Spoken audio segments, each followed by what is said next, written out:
Today's lesson will introduce students to crystals and minerals and show them how they can make and examine the shape of alum crystals. Students will add alum to a glass of hot water a little at a time. They will continue to add the alum, stirring frequently until no more alum will dissolve. After a few minutes, they can pour the clear liquid only into one of the pint glasses.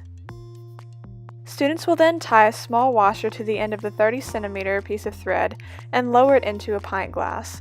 The other end of the thread should be taped down. This process will be repeated for all three containers.